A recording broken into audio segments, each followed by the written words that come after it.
Maintenant que nous avons établi tous les niveaux sur les élévations, on va commencer à modéliser le niveau 0. Pour cela, on va revenir sur la vue plan d'étage et choisir le niveau 0. Vous voyez ici là des petites icônes qui représentent l'emplacement de l'endroit où on aura la vue d'élévation de ce qu'on va dessiner à l'intérieur. Donc c'est parti, on va démarrer la modélisation du rez-de-chaussée. Pour cela, nous avons besoin du plan sur lequel on va se baser. Alors le plan se trouve en page 3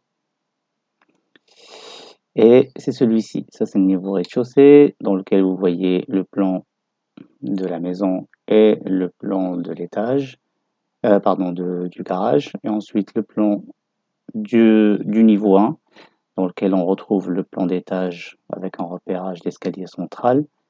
Ce que vous voyez là, c'est une pergola qui lie le garage, le toit du garage, à la maison. Et côté est, nous avons un auvent qui se prolonge du plancher intermédiaire entre le rez-de-chaussée et l'étage. Donc, ce dont nous avons besoin, ce sont les codes principales. On va déjà dessiner ce bâtiment-là. 12,64 de nu du mur côté ouest jusqu'au nu côté est. 12,64 par une cote finie de 5,50. Donc là, je vais dessiner dans un premier temps un grand rectangle. Donc pour cela, je vais aller dans mur architectural. Ensuite, je vais sélectionner un mur extérieur par pain de 20 plus un isolant de 10. Donc je vais rester sur une isolation intérieure classique. Donc, je choisis ce type de mur. Très important, je règle le paramétrage de mon mur, c'est-à-dire sa hauteur. Alors la hauteur, il faudrait qu'elle soit contrainte au niveau 1, c'est-à-dire que le mur que je vais dessiner, il va partir du niveau 0, il va s'arrêter au niveau 1. Ensuite, ligne de justification, je mets nu, fini, extérieur. Pourquoi? Parce que ce qui m'intéresse, c'est la cote extérieure finie. Là, je ne touche pas au décalage parce qu'il n'y a pas de décalage à faire. Et donc, je saisis mon mur, je démarre ici, je tape au clavier 12,64, je fais un retour de 5,50, ensuite j'avance ici, à un moment donné je vois apparaître un pointillé, voilà, et je viens fermer mon bâtiment.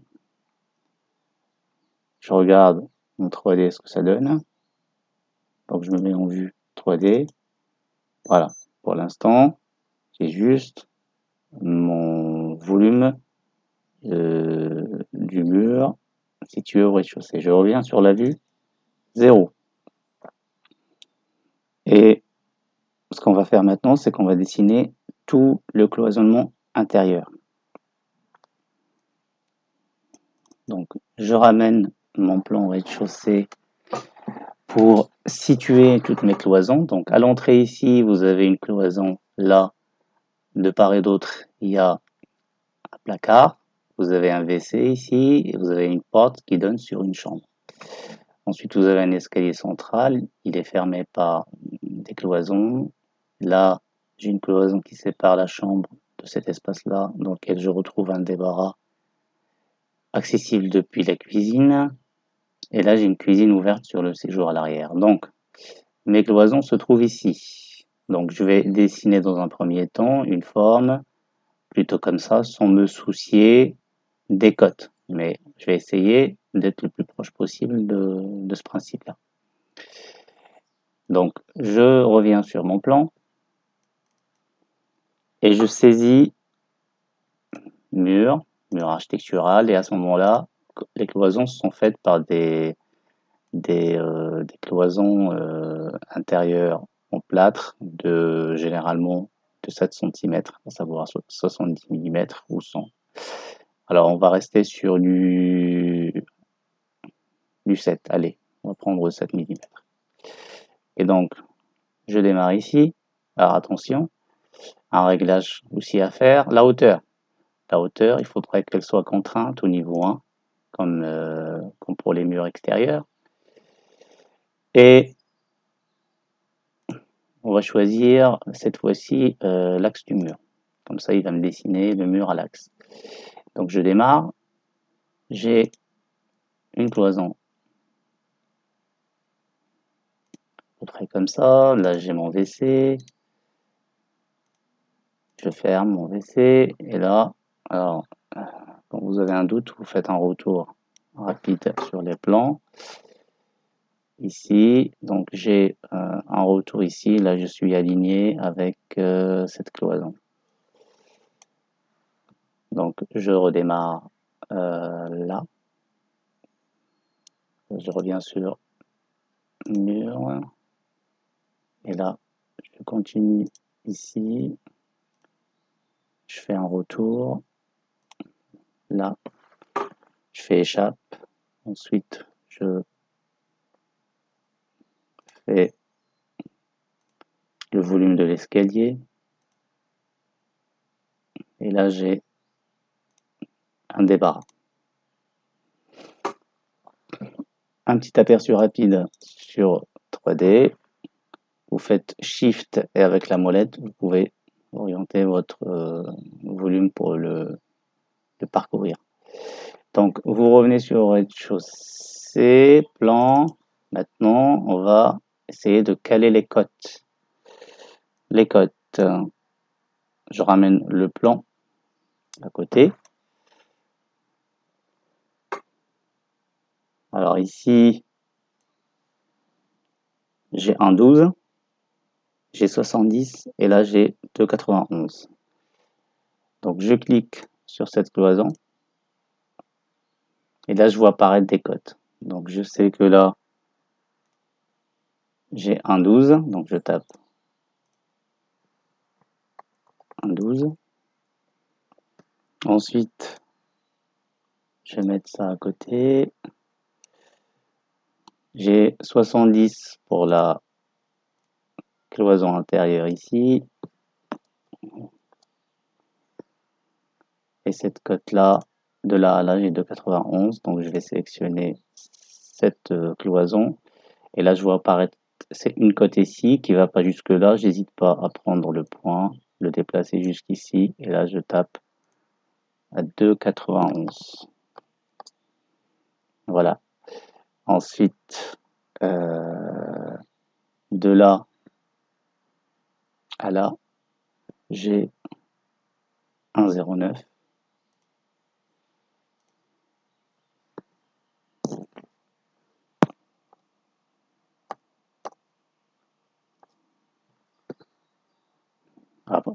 Ce qu'il faut savoir, c'est que on n'est pas obligé d'avoir les cotes au millimètre près. Donc, il faudrait juste que ça ressemble dans les grandes lignes à notre plan. Mais toujours est-il, on peut le faire de manière très très précise. Là, mon débarras, il fait 75.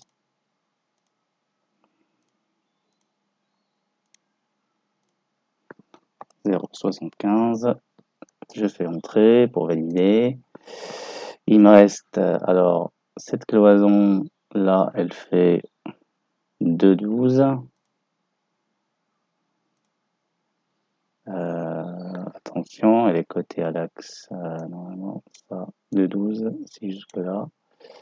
Donc je tape 2,12. Et qu'est-ce qu'il me reste comme cote? Alors, toc toc.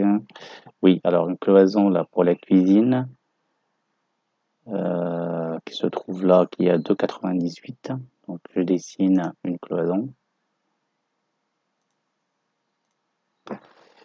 Je la sélectionne pour avoir une cote de repérage. Alors la cote, elle va jusque là. J'ai 2,98. je valide. Et donc là, j'ai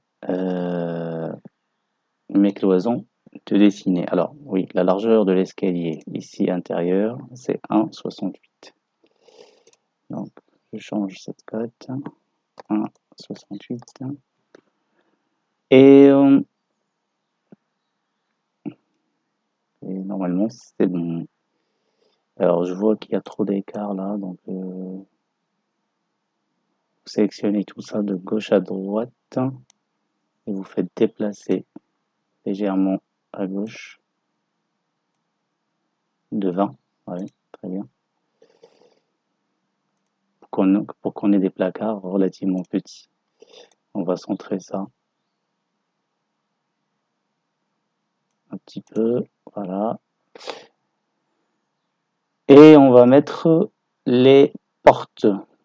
Alors, les portes intérieures, vous venez là. Vous sélectionnez porte simple 83-204. Donc on met une porte là. J'appuie sur les flèches pour changer l'orientation. Ensuite, je sélectionne une porte pour le WC. Donc je vais partir sur une petite porte de 73 cm. Je l'ouvre à l'extérieur. Pour changer l'inclinaison de l'ouverture de la porte, je viens ici, ou en angle d'ouverture, et là, je tape 15. Je décoche ça. Alors, ça ne marche pas parce que l'ouverture de fixe 15 degrés. Voilà. Je décale ça légèrement à droite. J'ai une porte là. Sur le débarras, donc je vais partir sur une porte de 73, pareil, une petite porte, pour pas qu'elle soit encombrante pour l'ouverture, sachant que c'est un local technique. Alors je l'ouvre dans l'autre sens, c'est plus pratique, et je l'oriente vers l'extérieur. Voilà. Je la pousse légèrement au-dessus.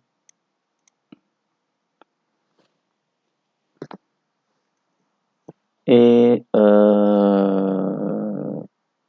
c'est tout. Voilà. Donc on a terminé tout ce qui est cloisonnement. Ouverture, on va mettre en place maintenant les fenêtres extérieures et la porte d'entrée. Alors, on va aller sur menu, porte, vous allez charger famille porte. Vous avez cette fenêtre qui s'ouvre, vous allez dans porte, ensuite porte d'entrée. Donc là, vous cliquez pour sélectionner un type de porte. On va rester sur une porte avec angle d'ouverture RFA. Alors la porte d'entrée